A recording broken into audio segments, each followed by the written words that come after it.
உங்கள் அனைவருக்கும் புத்தாண்டு நல்வாழ்த்துக்களை தெரிவித்து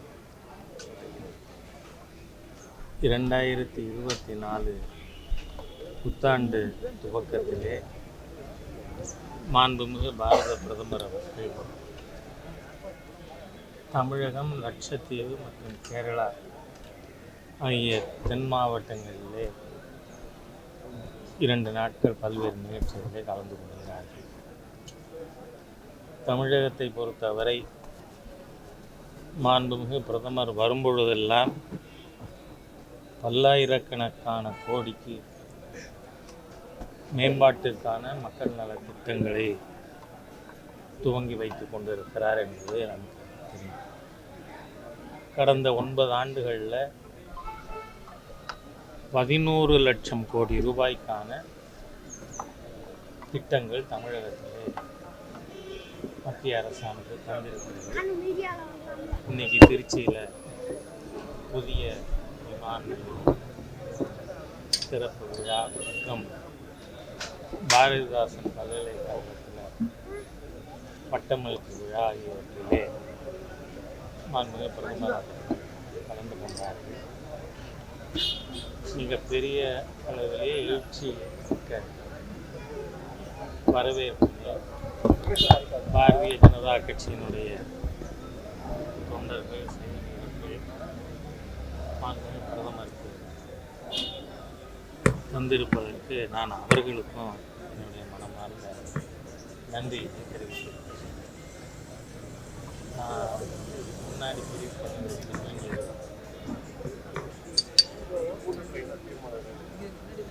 இல்லை, இந்த கூட்டமானது தேர்தல் அணுகுமுறை, பூத்து கமிட்டிக்கு என்னென்ன வேலைகள் இருக்கிறது, மத்திய அரசாங்கத்தினுடைய பயனாளிகள், இப்போ உதாரணமாக சொல்லப்போனால் கிசான் சம்மான் நிதி பயனாளிகள் 43 கோடி பேர் தமிழ்நாட்டில் இருக்காங்க.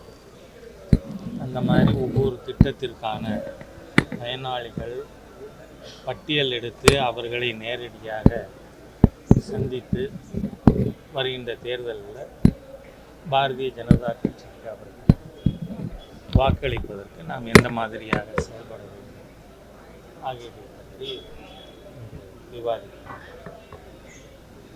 பிரதமர் வருகை முன்னாடி இருக்கிற காட்டிலும் இப்போ அதிக வரவேற்பு இருக்கிறதா சொல்லப்பட்டு இல்லை, நீங்கள் நாளுக்கு நாள், நானும் கடந்த 5-6 ஆண்டுகளாக எல்லா நிகழ்ச்சிகளுக்கும் இன்றைய தினம் ஒரு பெரிய எழுச்சி. 10 கிலோமீட்டர் மக்கள் இருந்து பாரத பிரதமர் அவர்கள் வரவேற்பு அந்த நிகழ்ச்சியில் உற்சாகத்தோடு கலந்து கொண்டு இருப்பது தமிழகத்தில் அரசியல் களமானது வேகமாக மாறி வருகிறது என்பதை நமக்கு எடுத்துக்காட்டுகிறது. ஏனென்று சொன்னால், இந்த கடந்த 1 மாதத்தில் அது சென்னையில் இருந்த வெள்ளமாக இருக்கலாம், தென் மாவட்டங்களில் ஏற்பட்ட வெள்ள பாதிப்பு ஆகியவற்றிலே மக்களுக்கு மாநில அரசாங்கத்தினுடைய செயல்பாட்டில் மிகப்பெரிய அளவில் அதிருப்தி இருக்கிறது. ஆகவே பாரதிய ஜனதா கட்சி அதனுடைய தலைமையில் ஒரு கூட்டணியிலே போட்டியிடும் என்கின்ற எதிர்பார்ப்பும் மக்கள்கிட்ட இருக்கிறதுனால இப்பொழுது மக்களோட பார்ட்டிசிபேஷன், வரவேற்பு, உற்சாகம் அதிகமாகிறது. முதல்வர் உரையாற்றும் போது பிரதமர் மோடின்ற கோஷம் ஒரு நிமிஷத்துக்கு மேலே பிரதமரே அமைதியாக இருங்கன்னு சொன்னார். இருந்தாலும் அந்த கோஷம் அதிகமாக இருந்துச்சு. இல்லை, அதாவது மற்ற மாநிலங்களில் ஏற்கனவே இது மாதிரியாக நிறைய நடந்திருக்கு. தமிழ்நாட்டிலையும் மாண்புமிகு பிரதமர் பேரை சொன்னால் உற்சாகம். இன்றைக்கி சோஷியல் மீடியா ட்ரெண்டிங்லேயும் வணக்கம் மோடிங்கிறது ரொம்ப பிரபலமாக மக்களால் பதியப்பட்டிருக்கு. அதனால் அதனுடைய ஒரு வெளிப்பாடாக தான் நான் நினைக்கிறேன். இருந்தாலும் நம்ம சில சமயத்தில் உற்சாகத்தை கம்மி பண்ணிட்டு இருக்கணும். ஆனால் உற்சாகத்தை வெளிப்படுத்த வேண்டிய அவசியமும் இருக்குது அப்படிங்கிறது தெரியும். தமிழக முதல்வருடைய பாதுகாப்பு வாகனங்கள் வந்து புதிதாக வாங்கப்பட்டிருக்கு. எது? தமிழக முதல்வருடைய பாதுகாப்பு வாகனங்கள் வந்து புதுசாக வாங்கப்பட்டிருக்கு கருப்பு நிறத்தில். இது வெள்ளம் இந்த மாதிரி ஒரு விஷயங்கள் இருக்கும் பொழுது இது ஆடம்பர. நான் வந்து முதலமைச்சர் நீங்கள் சொல்லும் பொழுதே கேட்குற கேள்வியே முதலமைச்சரோட பாதுகாப்புக்காக அப்படின்னு சொல்லி கேட்குறீங்க. அதில் கவனம் நிர்வாகம் செலுத்தினா அதை நான் ஒரு பெரிய குறைபாடாக எடுத்துக்கொள்ள மாட்டேன், சுட்டி காட்டணும். மற்றபடி நிர்வாகத்தில் இருக்கின்ற இப்போ உதாரணத்துக்கு 4000 கோடி சென்னையில் வந்து வெள்ளம் வந்தாலும் அது அரை மணி நேரத்தில் ஓடி போயிடும், பாக்கி இது நகரில் வெள்ளத்தையே பார்க்க முடியாதுன்னெல்லாம் கிளைம் பண்ணாங்க.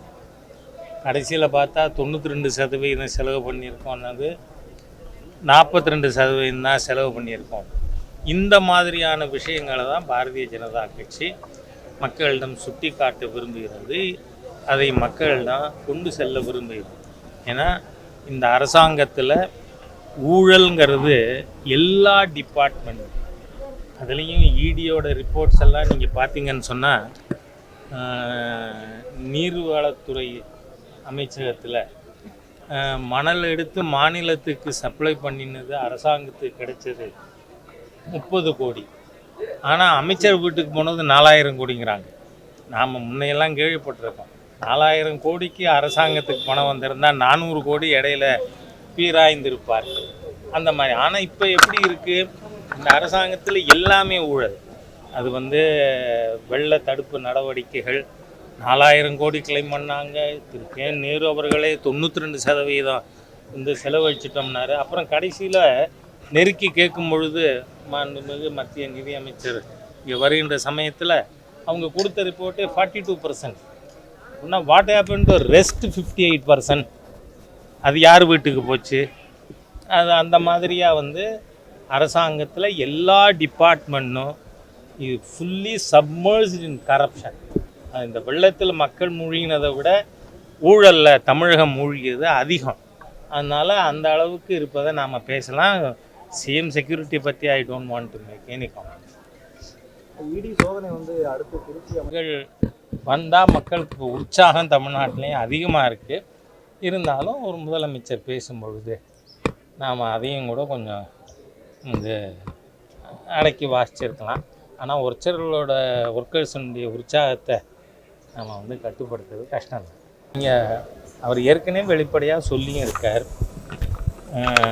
பல்வேறு கட்சிகள் இந்தியாக்குள்ளே வர்றதுக்கான வாய்ப்புகள் அதிகம். அதனால் அதில் அவரும் ஒருவர், அவருடைய கட்சியும் இந்தியாவில் இருக்குது. அதனால் அவர் வந்து சந்திச்சு. Okay, thank you. நீங்கள் சஜஸ்ட் பண்ணுறீங்களா இல்லை இங்கே விஷயத்தை சொல்கிறீங்களான்னு எனக்கு தெரியாது. இடி நம்ம சொல்லி தான் அவங்க ஆக்ட் பண்ணணுன்னு அவசியம் இல்லை. தமிழ்நாட்டில் அதான் சொன்னேன்னா எல்லா சீனியர் அமைச்சரும் தேர் அண்டர் ஸ்கேன் ஆஃப் இடி. அது செந்தில் பாலாஜியாக இருக்கட்டும், ஏவா வேலுவாக இருக்கட்டும், வந்து துரைமுருகனாக இருக்கட்டும், எல்லாம் பொன்முடி. ஒரு மிக்க மகிழ்ச்சி தரத்தக்க விஷயம் தமிழ்நாட்டில் இந்த திராவிடியன் ஸ்டாக்கு ஊழல் ஸ்டாக்கு. ஏன்னா ஏற்கனவே நமக்கு தெரியும் 77 சர்க்கரை என்னாச்சு, எறும்பு தின்னு. அந்த ஷாக்கு என்னாச்சு, கரையாமெஞ்சிடுது அப்படின்னு சொல்லி எல்லாத்தையும் முழுங்கின ஒரு அரசாங்கம் தான் திமுக. ஆனால் அவங்க என்ன வந்து மாறுதட்டி வந்தாங்க, எங்கள் அமைச்சர்கள் யாரும் வந்து தண்டிக்கப்படவில்லை அப்படின்னு. இன்றைக்கி ஒன்றா ஆரம்பிச்சிருக்கு. பொன்முடியில் சுப முகூர்த்தமாக அவர் இப்போ ஜெயிலுக்கு போயிருக்காரு. இன்னொரு 15-20 நாளில் வந்து நம்ம அதுக்கு வழி அனுப்பி வைக்கலாம். அந்த மாதிரி அடுத்தடுத்த அமைச்சர்கள் போவாங்க, சீனியர் அமைச்சர்கள். அது திருச்சி இல்லையாங்கிறது எனக்கு தெரியாது.